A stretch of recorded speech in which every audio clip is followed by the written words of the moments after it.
அடுத்த கான்செப்ட் பாளையங்கள் ரெண்டா பிரிக்கிறாங்க. ஒரு சைடு வந்து பாத்தீங்கன்னா மேற்கு, முதல்ல டைரக்ஷன் தெரியல, டைரக்ஷன் மேல எழுதிக்கோங்க. மேற்கு, கிழக்கு, வடக்கு, தெற்கு 4 டைரக்ஷன் இருக்கு. மேற்கு, கிழக்கு, வடக்கு, தெற்கு.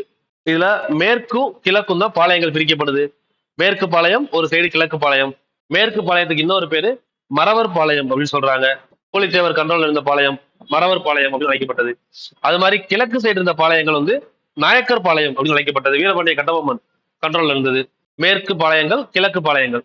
மேற்கு பாளையத்துக்கு பேரு மறவர் பாளையம், கிழக்கு பாளையத்துக்கு பேரு நாயக்கர் பாளையம் அப்படின்னு சொன்னாங்க. இதுல முக்கியமான இடங்களை நோட் பண்ணிக்கணும். மேற்கு பாளையத்துல யாரெல்லாம் வர்றாங்க? நெற்கட்டும் செவ்வல் நோட் பண்ணிக்கோங்க. இதெல்லாம் நெற்கட்டும் செவ்வல், ஊத்துமலை, தலைவன் கோட்டை, நடுவக்குறிச்சி, சிங்கப்பட்டி, சேத்தூர். இது எல்லாமே மேற்கு பாளையம். கிழக்கு பாளையத்துல பாஞ்சாலங்குறிச்சி, குளத்தூர், எட்டயபுரம், நாகலாபுரம், சாத்தூர். இதுக்கு ஷார்ட்கட் ஞாபகம் வச்சிருக்கோம்ல. குளத்துல எட்டி பாக்குறாங்க எட்டயபுரம், நாகம்னா நாகப்பாம்பு இருக்கு அப்படியே ஷார்ட் ஞாபகம். குளத்துல எட்டி பாக்குறாங்க நாகலாபுரம், அப்படியே சாத்துல அந்த இடத்துல சேத்துல விழுந்து ஞாபகம் வச்சுக்கூடாது. சாத்தூர் அதை மட்டும் ஞாபகம் வச்சுக்கோங்க. எட்டி பார்த்து பாஞ்சு ஓடுறாங்க பாஞ்சாலங்குறிச்சி, பாஞ்சு போய் என்ன பண்றாங்க? சாத்துல விழுந்துட்டாங்க அப்படின்னு ஞாபகம் வச்சுக்கலாம். ஏன்னா இந்த ஒன்ன படிச்சோம்னா அந்த ஒண்ணு நமக்கு என்ன பண்ணிக்கலாம்? எடுத்துடலாம். இது தெரிஞ்சா எடுத்துடலாம்ல. அப்ப ஷார்ட்டா என்ன வச்சோம்? குளம், எட்டயபுரம், அதுக்கடுத்து உள்ள என்ன இருக்கு? நாகலாபுரம், நாகப்பாம்பு, பாஞ்சாலங்குறிச்சி, அடுத்து சாத்தூர். அவ்வளவுதான்.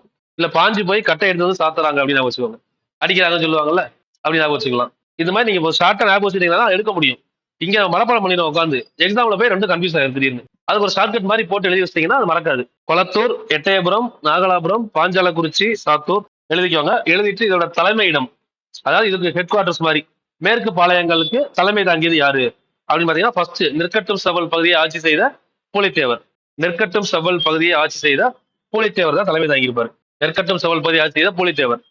பாஞ்சாலங்குறிச்சி பகுதிக்கு தலைமை தாங்கியவர் யார் அப்படின்னு பாத்தீங்கன்னா, வீரபாண்டிய கட்டபொம்மன். அதான் கீழே எழுதியிருப்பார். தலைமை யாரு? புலித்தேவர், வீரபாண்டிய கட்டபொம்மன்.